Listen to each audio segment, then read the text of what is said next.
그러므로 그들이 하나님의 보좌 앞에 있고 또 그의 성전에서 밤낮 하나님을 섬기매 보좌에 앉으신 이가 그들 위에 장막을 치시리니 그들이 다시는 줄이지도 아니하며 목마르지도 아니하고 해나 아무 뜨거운 기운에 상하지도 아니하리니 이는 보좌 가운데에 계신 어린 양이 그들의 목자가 되사 생명수 샘으로 인도하시고 하나님께서 그들의 눈에서 모든 눈물을 씻어주실 것임이라. 아멘.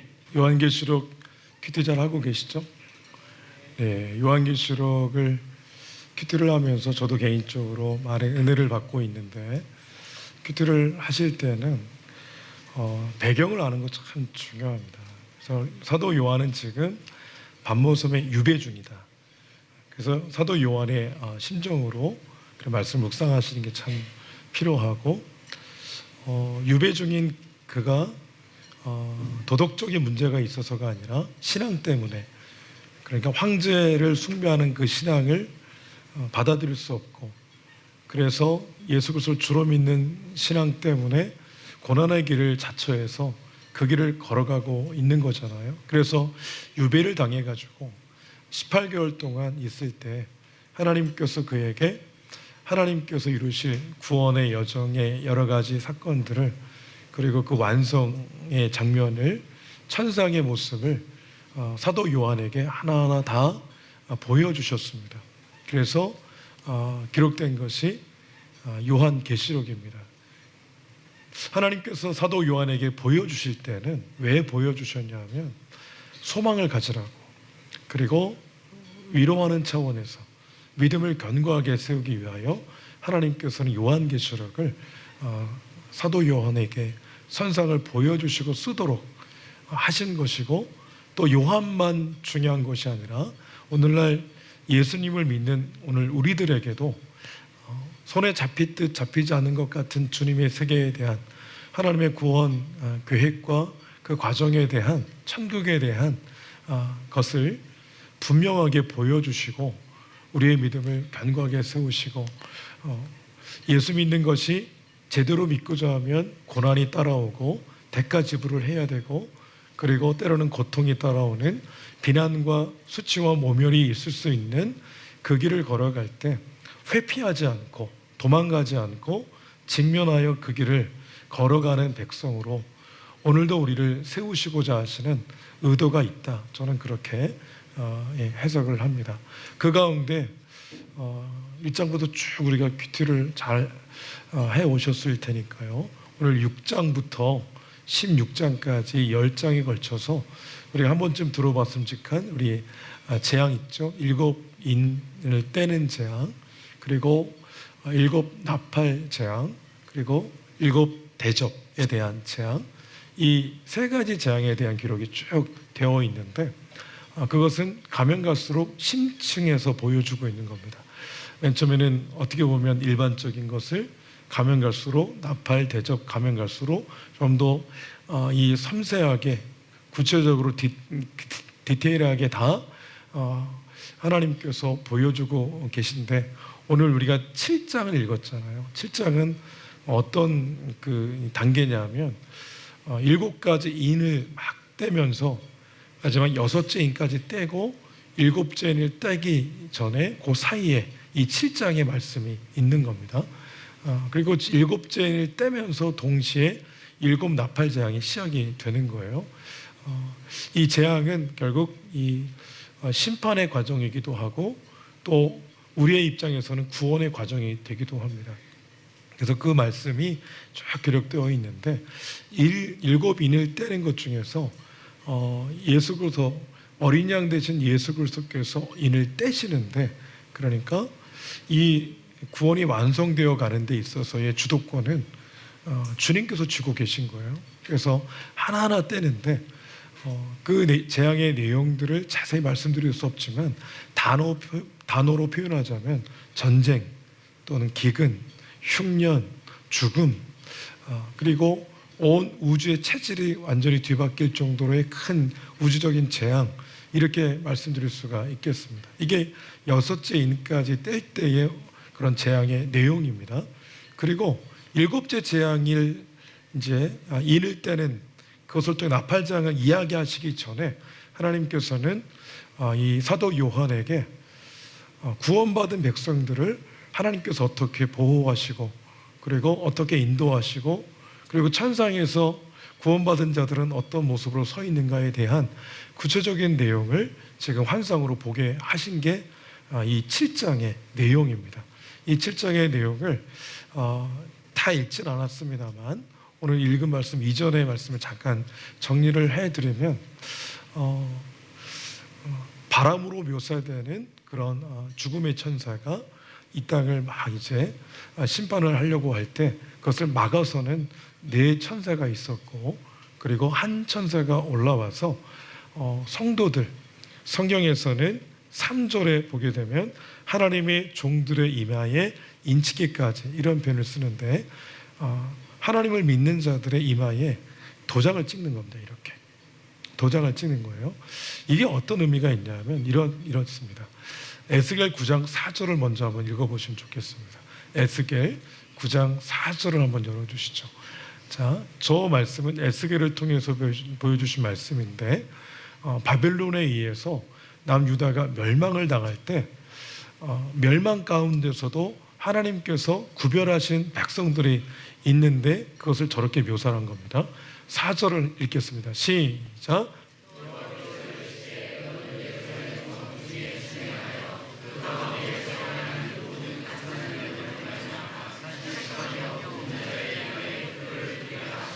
아멘. 자, 자세히 보십시오. 이스라엘 백성들이 예루살렘 성읍에서 우상 숭배하는 일을 가증한 일이라고 그랬습니다. 그 가증한 일 때문에 탄식하는 거예요. 울부짖는 겁니다. 하나님의 택한 백성이 왜 하나님을 섬기지 않고 우상을 숭배해서 이렇게 우리 민족이 망하게 되었는가? 탄식하며 울고 있는 자들이 있었다는 거죠. 그들의 이마에 표를 그리라고 하는 거예요. 그러니까 그들을 하나님 따로 구별하신 거죠. 오늘 지금 하나님의 인을 받은 이마에 인을 받은 14만 4천 명의 이 구원받은 이 백성들의 충족된 그 수는 결국 에스겔 9장 4절에서 말하는 저 자들입니다. 하나님이 특별하게 구별하신 거죠. 예수 그리스도를 주로 믿어 죄 용서를 받고 깨끗하게 된 자들, 하나님의 구원받은 백성의 이마에 도장을 찍음으로 그 환난의 때에 그들을 하나님 따로 보호하시고 구별하여서 구원이 완성되는 것까지 이끌어 가시는 그 과정을 지금 설명을 하고 있는 겁니다. 이 14만 4천 명인데 이것을 문자적으로 해석하는 이단들이 있습니다. 그래서 14만 4천 명만 구원받는 것처럼 그렇게 해석하는 자들이 있는데 문자적으로 해석하지 않고 상징입니다. 그래서 14만 4천을 12 곱하기 12 곱하기 1000 이렇게 학자들은 풀어서 설명을 합니다. 앞에 있는 12는 이스라엘 12지파를 의미합니다. 갈라디아서 6장 16절에 근거하면 이스라엘 12지파를 하나님의 새 이스라엘 교회를 그렇게 묘사했습니다. 그러니까 앞에 있는 10이라는 숫자는 결국 교회를 얘기하는 것이고 그리고 뒤에 있는 또 다른 12는 이 12사도를 얘기를 합니다. 그리고 곱하기 1000 할 때 그 1000은 10의 3승이어서 오늘 읽지 않았으면 9절 말씀에 각 나라와 족속과 그리고 백성과 방언 가운데서 부름받은 능히 셀 수 없는 큰 무리, 바로 이 1000이라는 숫자 안에는 이 무리가 포함되어 있습니다. 그래서 유대인과 이방인 가운데 주께서 택하신 백성들의 구원받은 그런 수, 그 충족된 수를 얘기할 때 14만 4천 이렇게 우리가 부릅니다. 그러니까 문자적으로 해석할 것이 아니라 상징적으로 해석해야 된다는 것을 다시 한번 말씀을 드립니다. 이 14만 4천 명이 구원받은 주의 백성들인데 이들이 구별되어 구원받은 이후 그들이 천국에서 뭘 하느냐 9절과 10절을 같이 한번 읽도록 하겠습니다. 자, 이 일 후에 읽겠습니다. 시작. 각 나라와 족속과 백성과 방언에서 아무도 능히 셀 수 없는 큰 무리가 나와 흰 옷을 입고 손에 종려가지를 들고 보좌 앞과 어린 양 앞에 서서 큰 소리로 외쳐 이르되 구원하심이 보좌에 앉으신 우리 하나님과 어린 양에게 있도다 하니 아멘. 구원받은 그들이 보좌 앞과 어린 양 대신 예수 그리스도 앞에서 뭐 하고 있냐면 찬송하고 있어요. 근데 그 무리를 표현할 때 각 나라 족속 백성 방언에서 아무도 능히 셀 수 없는 큰 무리가 흰 옷을 입고 있고 종려나무 가지를 들고 있어요. 흰 옷은 예수의 피로 인해서 깨끗하게 된 것을 의미합니다. 종려나무 가지를 들고 있는 것은 예수께서 승리하셨고 예수 피로 인해 나도 승리했음을 그렇게 선포하고 있는 겁니다. 그리고 그들이 찬송해요. 찬송의 내용은 구원하심이 보좌에 계신 주님께 있고 어린 양에게 있습니다.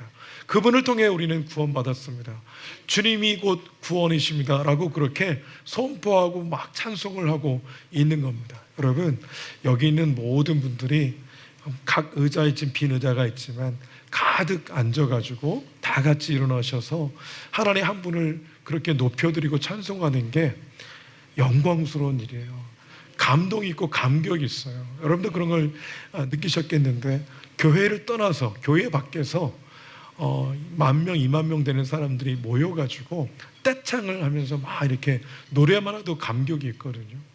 근데 우리가 살아계신 주님께만 구원이 있다고 선포하며 노래를 하는 그런 구원받은 모든 무리가 그렇게 한다고 생각해 보십시오. 그 자체로 그냥 가슴이 찢어지는, 설레는 감동, 이거는 인간의 언어로 그냥 이렇게 표현했을 뿐이지만 강력한 은혜가 있는 겁니다. 감동, 가슴 벅찬 감동이 있는 거거든요. 지금 사도 요한은 그걸 본 거예요. 근데 사도 요한의 형편은 어떻습니까? 유배당에 있어요. 그리고 교회는 어려움 가운데 있습니다. 박해가 상식이 됐어요. 살기 위해서는 부정해야 돼요. 폴리갑 순교자는 서머나 교회의 감독이셨는데 그분은 순교를 당할 때 회유를 당했습니다. 로마의 관리가 예수님 한번 부인하면 예수님만 믿어야 꼭 구원받는 게 아니라고 한마디만 하면 살려주겠다. 그때 폴리갑 순교자가 그렇게 얘기를 했어요. 80평생 하나님이 나를 한 번도 모른다고 한 적 없는데 내가 어떻게 이 80의 나이에 얼마나 산다고 살기 위해서 예수님을 모른다고 할 수 있겠는가. 죽겠다. 그렇게 죽음을 선택하죠. 로마 관리가 죽음의 방법을 선택하도록 합니다. 굶주린 짐승의 밥이 되겠는가 아니면 화형을 당하겠는가, 두 가지 중에 하나를 선택하라고 했을 때 폴리갑은 불에 타 죽는 것이 더 어찌 보면 고통스러운 거라고 생각을 해서 그것을 선택합니다. 그래서 화형을 통해서 그는 순교를 하게 됩니다. 서머나 교회의 오늘날로 말하면 목사님이죠. 그가 그런 길을 걸어갔습니다. 당시 시대는 서머나 감독이었던 폴리갑뿐만 아니라 수많은 사람이 그 길을 걸어가는 그런 시대였습니다. 근데 그 한편에는 살기 위해서 이렇게 예수님 살짝 모른다고 하고, 그리고 부정하고, 그리고 또 다른 곳으로 이주해 가고 살기 위해서 그런 자들이 왜 없었겠어요? 많았겠죠. 지난주에 신사천배에 관해서 말씀드렸을 때도 역시 우리나라 역사를 봐도 그런 역사가 있습니다. 그렇기 때문에 사도 요한을 통해서 하나님께서는 흔들거리는 그들을 견고하게 붙잡고 싶으셨던 거예요. 반드시 주님께서 인치셔서 구별하셔서 구원하게 하시고 구원받은 주의 백성들이 천국에서 주님을 노래할 것을 그렇게 명확하게 사도 요한에게 보여주신 겁니다. 오늘 우리도 흔들거리잖아요. 흔들거릴 때가 얼마나 많아요. 여기 흰 옷 입은 자들이 이게 어떤 의미인지 아냐고 24장로 중에 한 장로가 사도 요한에게 물어봅니다. 잘 대답을 못해요. 사도 요한이 잘 모르자 장로가 알려줍니다. 그게 14절이에요. 14절에 보면 흰 옷을 입은 것이 어떤 자들이냐면 큰 환난에서 나오는 자들인데 어린 양의 피에 그 옷을 씻어 희게 하였느니라. 그러니까 예수 그리스도의 십자가의 피를 통해서 깨끗게 된 자들이 흰 옷을 입는 거예요.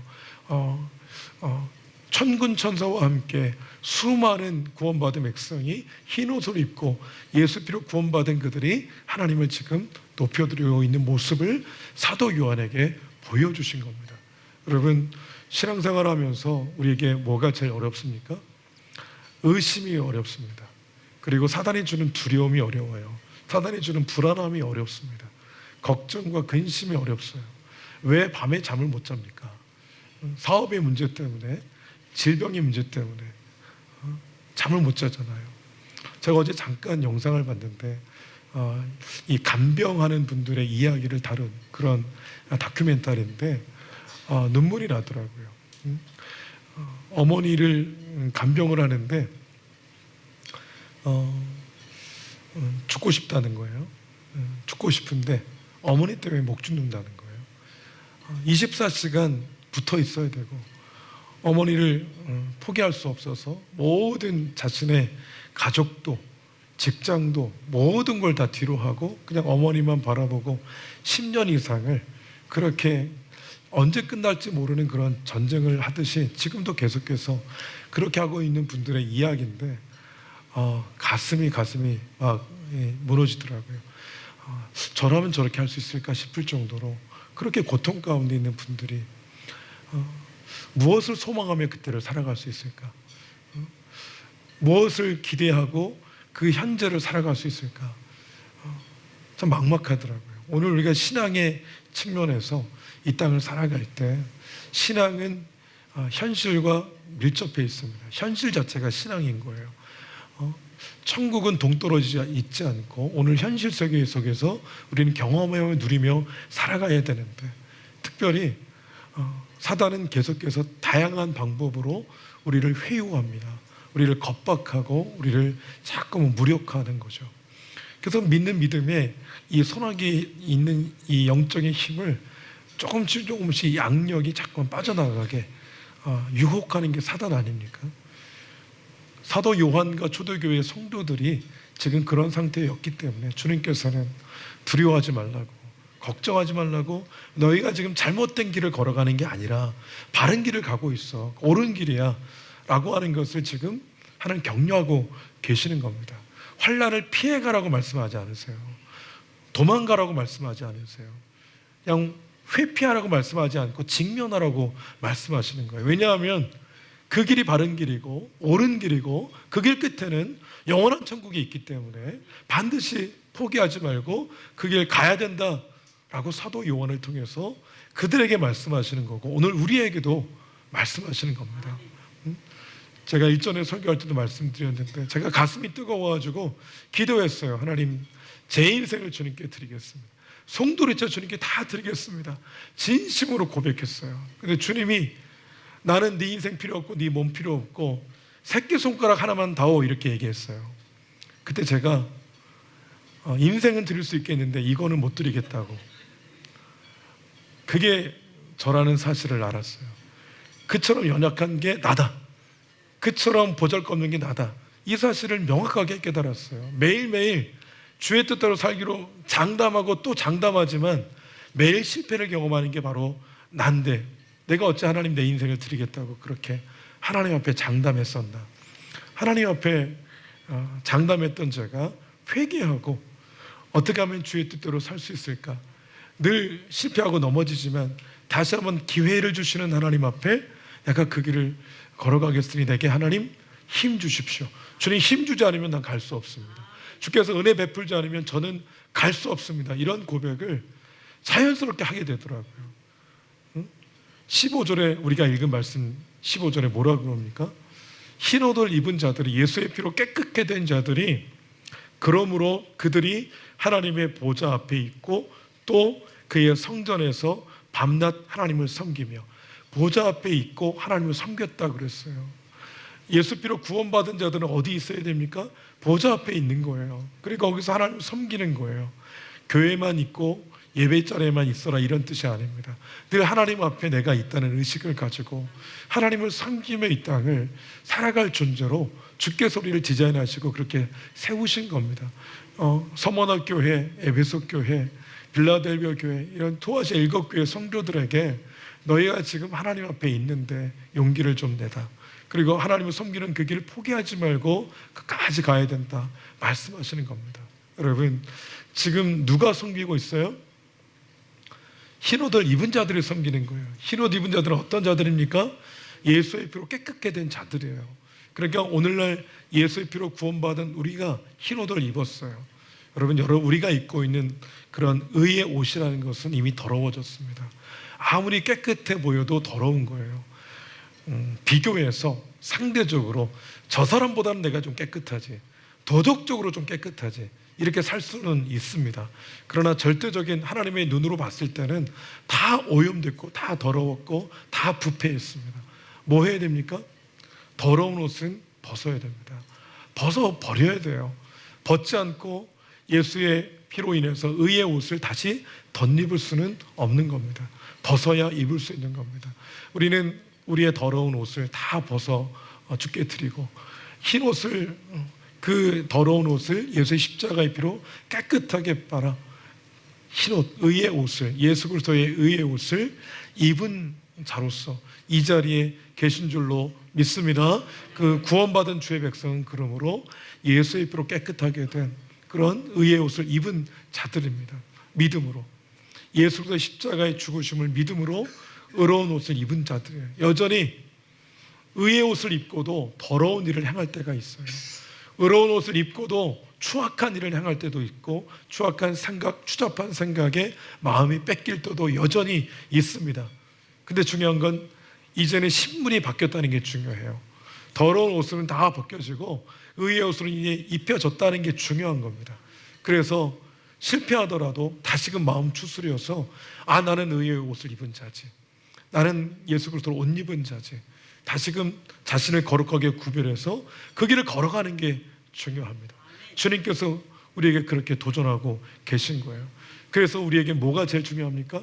하나님 앞에서 주님을 섬기는 것보다 중요한 것은 내가 예수 피로 정결케 됐다고 하는 분명한 정체성이 더 중요해요.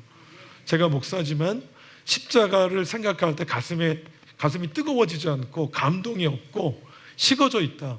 그러면 제가 하는 모든 일이 뭐가 됩니까? 기계가 되는 겁니다. 그냥 기계가 되는 거예요. 율법적으로 하는 겁니다. 그러면 뭐가 사라질까요? 기쁨이 사라져요. 즐거움이 사라져요. 그리고 계속해서 외식주의자가 되게 돼 있어요. 바리새인들처럼.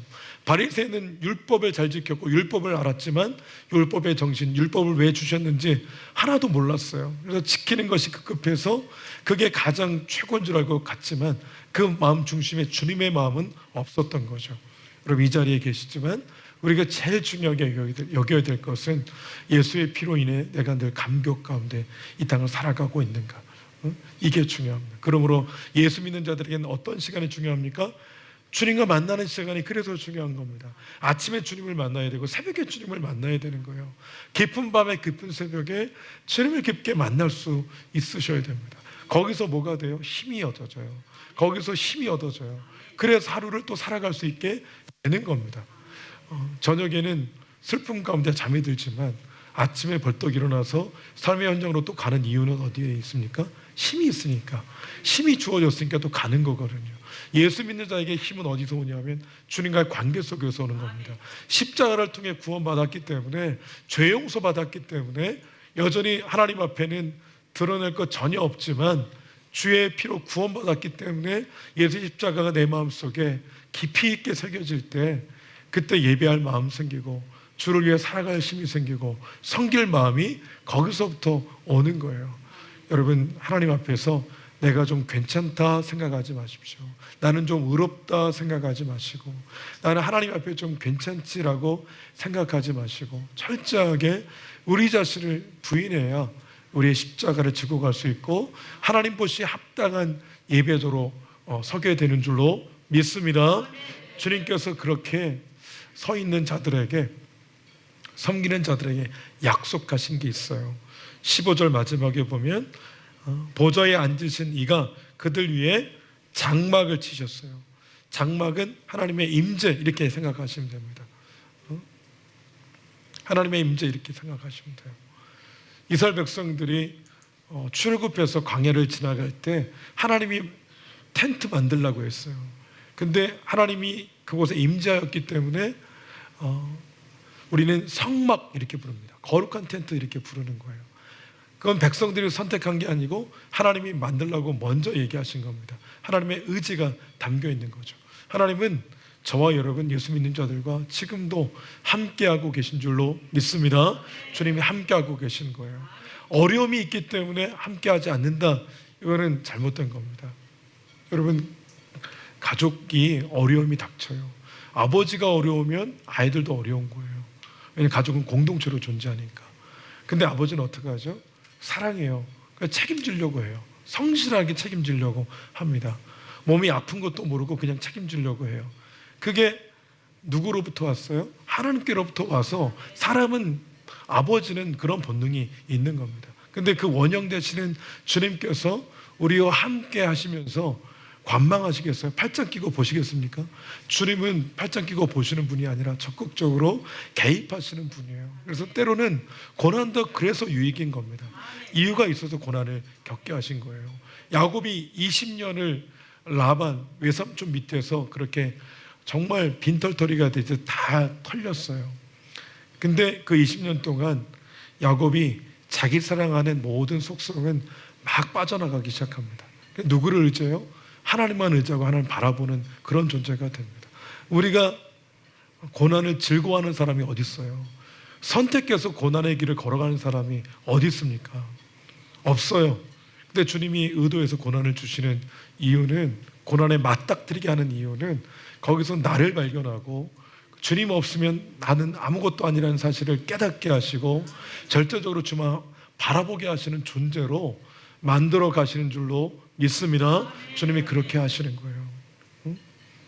다 의미가 있습니다.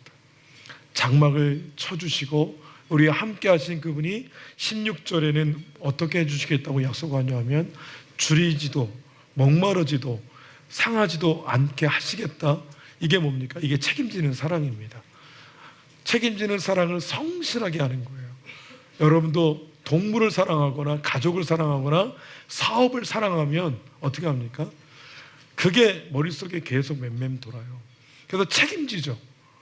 열심히 해요. 대가를 지불합니다. 그리고 끝까지 해요. 사랑하지 않으면 접습니다. 그러나 사랑하면 끝까지 하게 돼 있어요. 하나님도 자기 아들을 내어주셨는데 왜 포기하겠습니까? 결코 포기하는 법이 없으신 거예요. 포기하지 않고 대가를 지불하셨는데 한 번 지불한 게 아니고 지금도 계속해서 대가를 지불하며 우리를 책임지고 우리를 사랑하셔서 성실하게 그 일을 해가고 계신 거예요. 17절에서는 그 일을 목자라고 표현합니다. 주님이 목자가 되셨다고 그래요. 그래서 생명수 샘으로 인도하시고 그리고 우리의 눈에서 모든 눈물을 다 닦아주실 것이라고 주님이 우리에게 약속하고 계시는 줄로 믿습니다. 주님 반드시 이렇게 하시는 거예요. 영원한 천국 갔을 때가 아니라 지금부터 주님이 계속적으로 그 일을 행하고 계신 거예요. 주님이 지금도 나는 방황하고 있는 것 같은데 주님은 인도하고 계신 거예요. 이스라엘 백성들 40년 동안 광야를 전전했잖아요. 우리가 볼 때는 방황한 거잖아요. 근데 하나님의 눈으로 볼 때는 뭐 한 겁니까? 인도한 거예요. 나는 방황이라고 생각했는데 주님은 인도하신 겁니다. 목적지를 향해서 한 걸음 한 걸음. 그리고 눈물을 씻어주시고 궁극적으로는 모든 눈물을 다 씻어주실 것. 이것이 사도 요한에게 보여주신 천상의 모습이고 주님이 지금도 하고 계시고 앞으로 궁극적으로 완벽하게 이루실 그 일인 겁니다. 여러분, 그러므로 시편 23편 다윗이 노래했듯 우리는 노래해야 됩니다. 여호와는 나의 목자시니 내가 부족함이 없으리로다. 그가 나를 푸른 풀밭에 누이시며 쉴 만한 물가로 인도하시는도다. 내 영혼을 소전시키시고 자기 이름을 위하여 의의 길로 인도하시는도다. 내가 사망의 음침한 골짜기로 다닐지라도 해를 두려워하지 않을 것은 주께서 나와 함께 하심이라. 주의 지팡이와 막대기가 나를 안위하시나이다. 주께서 내 원수의 목전에서 내게 상을 차려주시고 기름으로 내 머리에 부으셨으니 내 잔이 넘치나이다. 나의 평생의 선하심과 인자하심이 반드시 나를 따르리니 내가 여호와의 집에 영원히 살리로다. 이게 다윗의 고백이에요. 목자 되신 주님이 반드시 그렇게 하실 줄로 믿습니다. 우리에게 필요한 게 뭘까요? 믿음이 필요합니다. 믿음이 필요해요. 말씀 읽겠습니다. 히브리서 10장 36절부터 39절까지 말씀을 함께 합독하도록 하겠습니다. 자, 너희에게 시작. 너희에게 인내가 필요함은 너희가 하나님의 뜻을 행한 후에 약속하신 것을 받기 위함이라. 잠시 잠깐 우면 오실 이가 오시리니 지체하지 아니하시리라. 나의 의인은 믿음으로 말미암아 살리라. 또한 뒤로 물러가면 내 마음이 그를 기뻐하지 아니하리라 하셨느니라. 우리는 뒤로 물러가 멸망할 자가 아니요 오직 영혼을 구원함에 이르는 믿음을 가진 자니라. 아멘. 뒤로 물러가 멸망당할 자들이 아니라는 거예요. 저와 여러분의 정체성이, 신분이 주님께서 오직 영혼을 구원함에 이르는 믿음을 가진 자답게 담대하게 앞으로 가라는 겁니다. 타협하지 말고, 그리고 회피하지 말고 직면하여 하나님 앞에 한 걸음 한 걸음 주께서 목자 되신다고 하시니 믿음 가지고 걸어가시기를 주의 이름으로 축복합니다. 베드로전서 1장 15, 16, 17절을 읽겠습니다. 시작. 오직 너희를 부르신 거룩한 이처럼 너희도 모든 행실에 거룩한 자가 되라. 기록되었으되 내가 거룩하니 너희도 거룩할지어다 하셨느니라. 외모로 보시지 않고 각 사람의 행위대로 심판하신 이를 너희가 아버지라 부른즉 너희가 나그네로 있을 때를 두려움으로 지내라. 아멘. 우리가 살아가는 인생이 나그네라는 거예요. 나그네는 뭡니까? 목적지가 따로 있는 거예요. 정처 없이 떠도는 나그네가 아니고 저와 여러분은 목적 있는 나그네라는 겁니다. 세상에서는 나그네로 살지만 영원한 천국, 영원한 목적지를 향해 지금도 주의 인도함을 받는 목적 있는 나그네로 이 땅을 살아가는데 두려움으로 지내라. 무엇을 두려워요? 평가하시는 주님 앞에 거룩하게 살라고 도전하고 계신 거예요. 믿음을 가지고 담대하게 앞을 향해 나아가야 되겠지만 거룩하게 우리 자신을 구별해서 그렇게 분별력 있게 이 땅을 살아가라고 베드로는 우리에게 도전을 하고 있는 것입니다. 요한복음 16장 33절 마지막으로 읽겠습니다. 시작. 이것을 너희에게 이르는 것은 너희로 내 안에서 평안을 누리게 하려 함이라. 세상에서 너희가 환난을 당하나 담대하라. 내가 세상을 이기었노라. 아멘. 말씀 잘 모르겠다는 분들에게 마지막으로 권면드립니다. 부활하신 주님이 두려웠다는 제자들에게 나타나셨던 첫 번째 그 말씀이 너희에게 평안이 있을지어다 이렇게 말씀하셨어요. 얼마나 중요합니까? 그들은 두려워 떨고 있어요. 예수님이 부활한 그 이후에도 그는 불안해요, 두려워요, 답답해요. 근데 주님이 나타나셔서 왜 내가 부활했는데 두려워 떨고 있느냐? 불안하냐? 책망하시지 않고 뭐라 그래요? 그들을 위로하시며 소망 가운데 안심시키는 주님이 너희에게 평안이 있을지어다 선포하시는 것을 보게 됩니다. 주님이 우리에게 말씀하시는 거예요. 불안하지 말라고, 두려워하지 말라고, 예수 믿는 것이 맞다고, 이 길을 계속해서 걸어가야 된다고 우리에게 말씀하고 계신 겁니다. 그러면서 환난을 당할 수 있다. 그렇지만 담대해라. 내가 이겼으니 너희들도 반드시 승리할 것이다. 주님께서 우리에게 말씀하고 계신 겁니다. 여러분 한 주간 살아가실 때 예수 믿는 자로서 살아가시길 축복합니다. 예수 믿는 자로서 이 땅을 살아가실 때 현실 세계에 갇혀서 눈이 어두워지지 마시고 눈을 열어 말씀을 보시며 주님을 보시고 하나님이 이루실 것을 보시면서 이 땅에서 두려워 떨더라도 도망가지 말고 직면하고 그리고 고난 가운데 주님을 의지하셔서 담대하게, 그래서 주님이 이기신 그 승리가 오늘 저와 여러분의 승리가 되어서 한 주간 동안 정말 고통 가운데서도 하나님이 함께 하셨다고 하는 그 간증이 풍성한 그런 한 주가 되기를 주의 이름으로 축복합니다. 아멘. 기도하겠습니다.